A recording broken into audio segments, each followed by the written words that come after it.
He lists a highly disciplined infantry, Unsullied, a mobile cavalry, Second Sons, elite Westerosi commanders, and airborne weapons of mass destruction.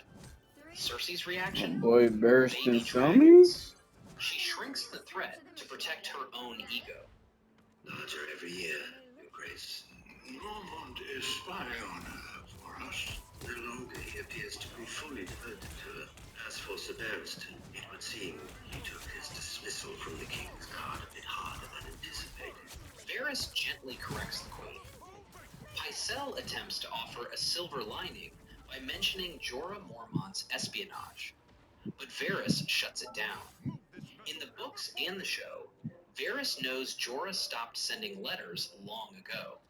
Then, Varys twists the knife regarding Barristan Selmy. He reminds the room that Cersei and Joffrey fired the greatest living knight, who simply walked across the ocean and handed his sword to their enemy. He's an old man. He wasn't fit to protect my son. Joffrey didn't die on his watch. Dismissing him was as I'm him. stupid.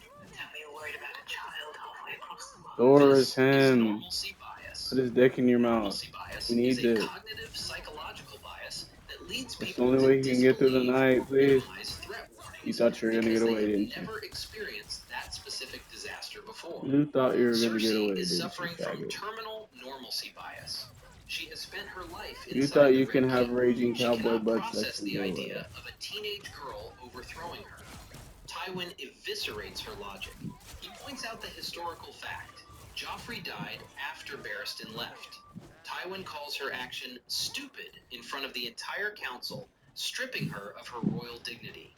A child with 2 seasoned warriors counseling her and a powerful army at her back, Your Grace. Varys is right. I have been to Essos and seen the Unsullied firsthand. They are very impressive on the battlefield, less so on the bedroom.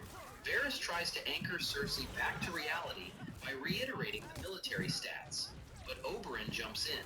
He validates Varys' military assessment of the Unsullied, but he cannot resist a moment of sheer psychological warfare against Cersei. He says, less so in the bedroom, and deliberately rakes his eyes down her body. This is a calculated violation of court decorum. He is treating the Queen Regent like a tavern wench. He is reminding her that he does not respect her title, her family, or her authority. He is rubbing her helplessness in her face. Dragons haven't won a war in 300 years. Armies win them all the time. She was to be dealt with.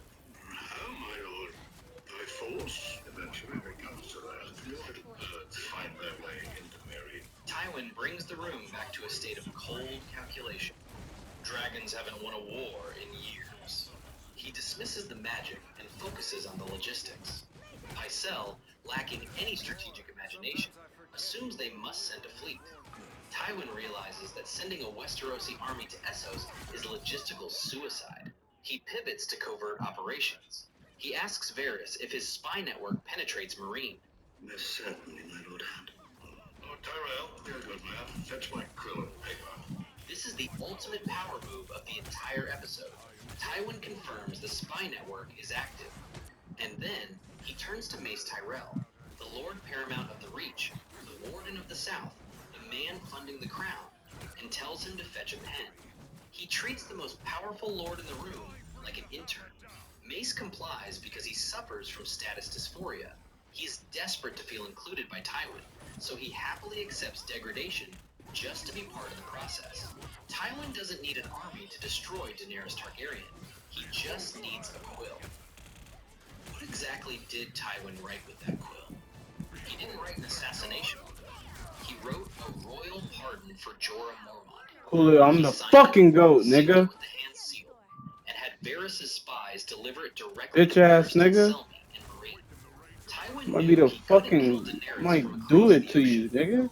but he knew he could trigger her paranoia.